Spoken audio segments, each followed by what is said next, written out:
C'est un véritable maître de la bande dessinée moderne, je devrais dire plus que la bande dessinée, c'est Enki Bilal. Et c'est tout un univers, Enki, qui arrive avec ce volume 4 de Bug. Et cette série est absolument incroyable, parce que là, il va y avoir encore la suite derrière qui arrive. La suite est fin. La suite est la fin, mais là, on découvre au fond le monde de demain, ce qui peut se passer en cas de bug planétaire. Alors, c'est le travail sur une dizaine d'années, hein, donc le 4e volet est en train de sortir, vient de sortir.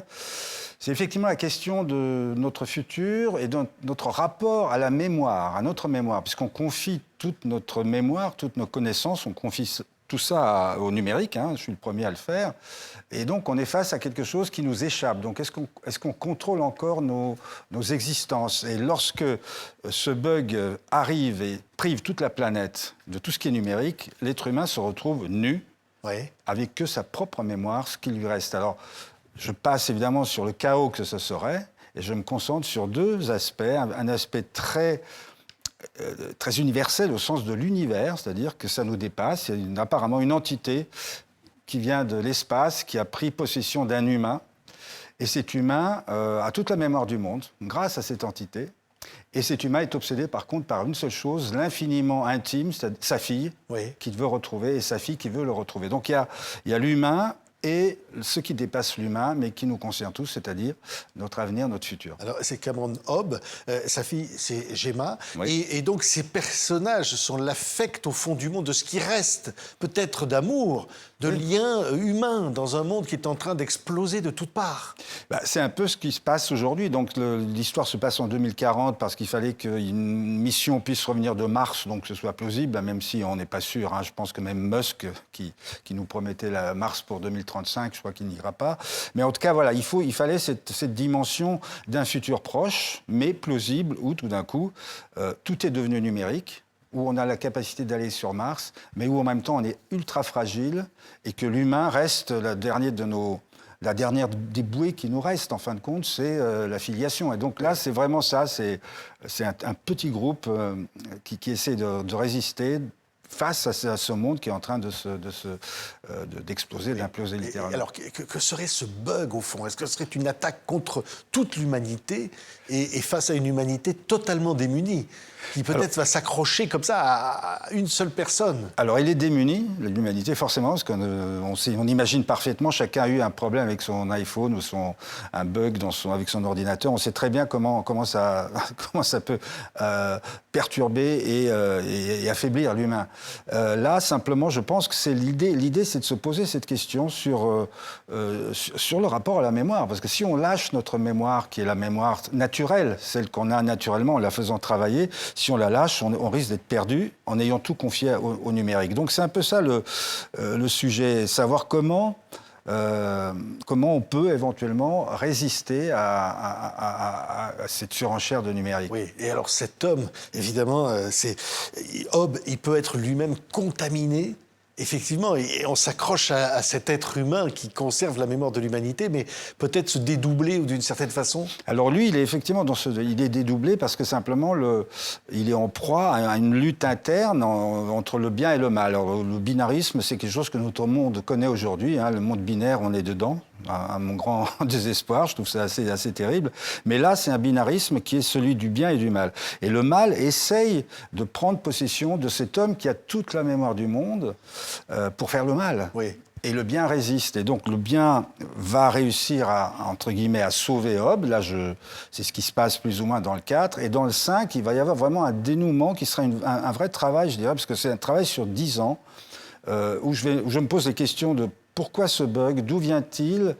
Pourquoi il impacte l'humanité? Quelle est la responsabilité de l'humain vis-à-vis de sa planète? C'est ça qui est en jeu, hein. C'est cette globalité-là. Donc c'est vraiment un travail sur la durée et qui prendra évidemment tout son sens lorsque le 5e volume sera terminé et qu'il finira cette espèce d'énorme saga. C'est incroyable parce que le bien, le mal, donc on a les couleurs aussi, parce que là... C'est le rouge et le bleu.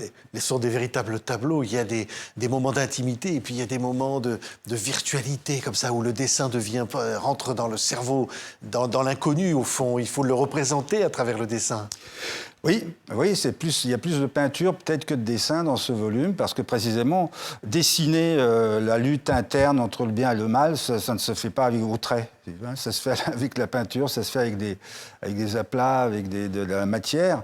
En fait, je dirais que c'est une libération aussi sur le plan technique. Hein. Je me libère réellement parce que le sujet permet cette libération.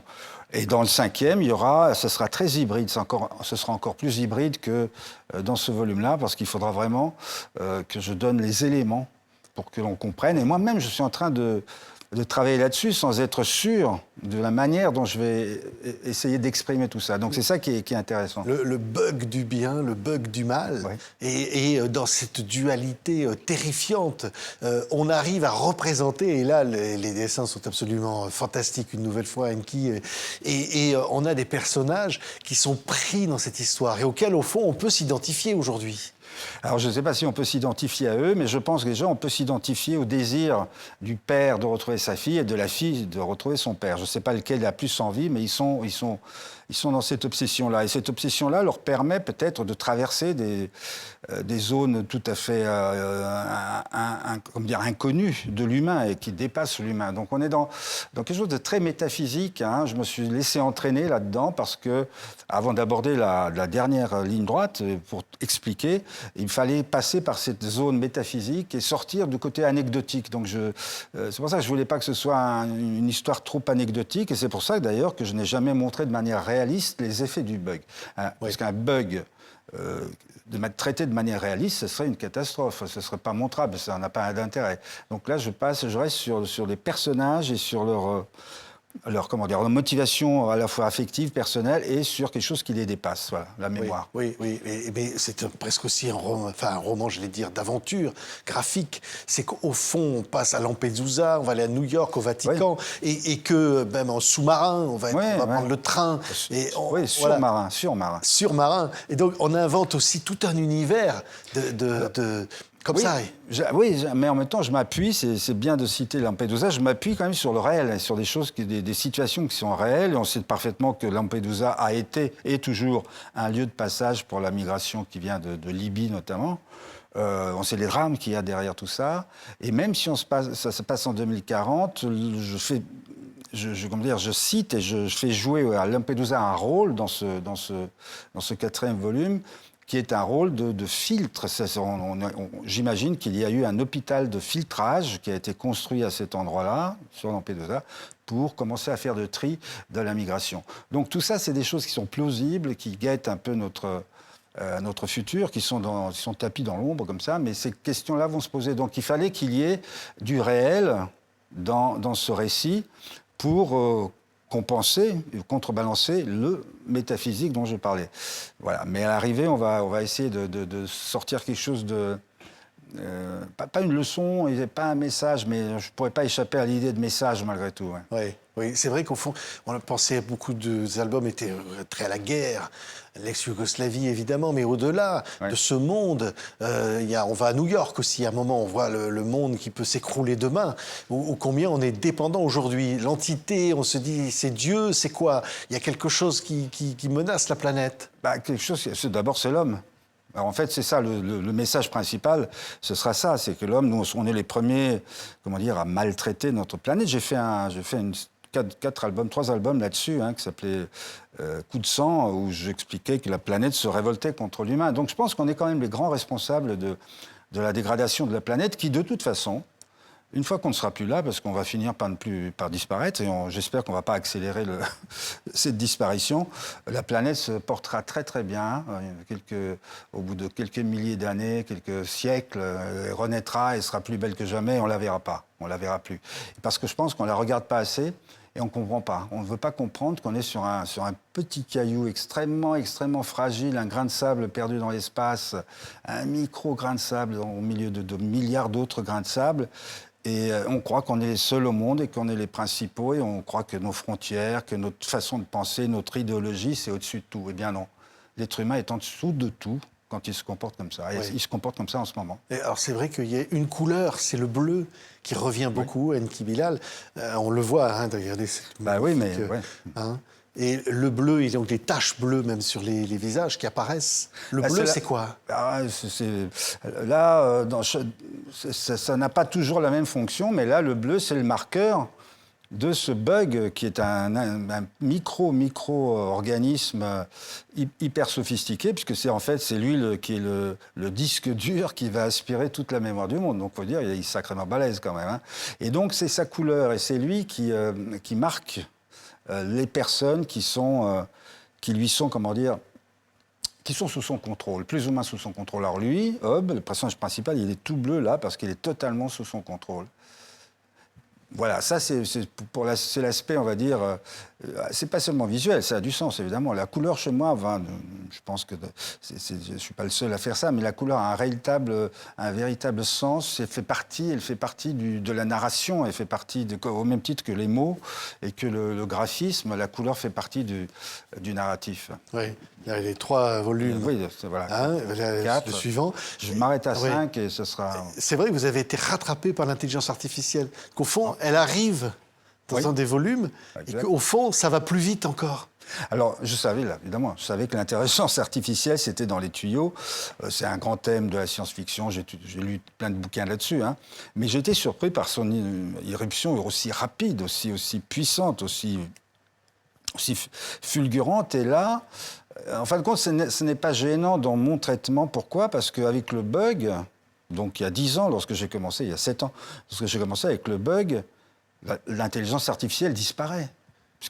La première à disparaître, c'est numérique, à disparaître. Mais là, je la fais réapparaître parce que simplement le bug du mal réussit à la réactiver à son profit. Donc voilà. Mais effectivement, l'intelligence artificielle, c'est notre futur à la fois excitant, à la fois inquiétant.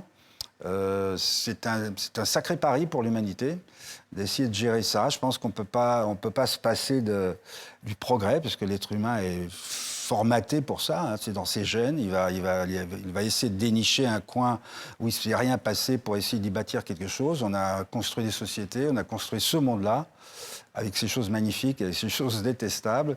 Maintenant, c'est ça. Il faut être vraiment hyper responsable, hyper vigilant, prudent.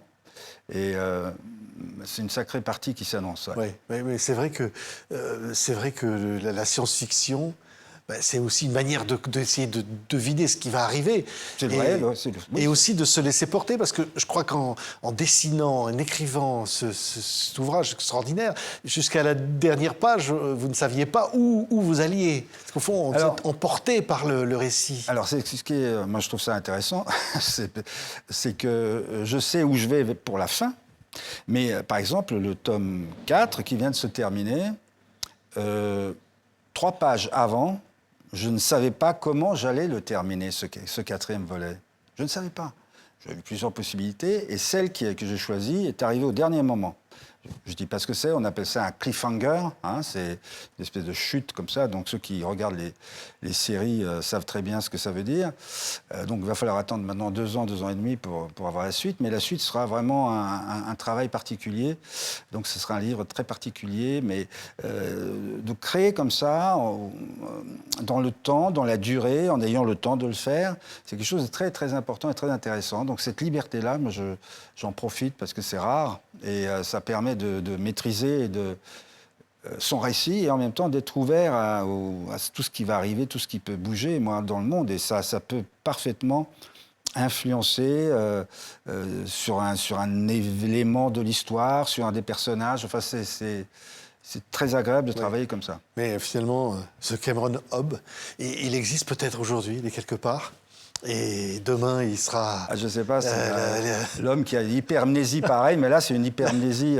l'espoir du monde. Qui n'est pas d'origine humaine, on va dire. Oui, mais ça veut dire que ce gars-là, c'est un résistant, au fond, quelque part. Ben oui, mais en même temps, c'est à son insu. Tout ça, c'est pas un super-héros. Hein. C'est le hasard qui l'a choisi. En fait, il a été compatible à cet alien qui est venu le visiter. Parce qu'au départ, dans la mission martienne, où il se trouvait dans un équipage, les autres sont tous morts, puisqu'ils n'ont pas été compatibles. Donc la bestiole les a tués. Alors là, la bestiole ne l'a pas tué, elle l'a augmenté, et il lui a donné la mémoire la plus extraordinaire du monde.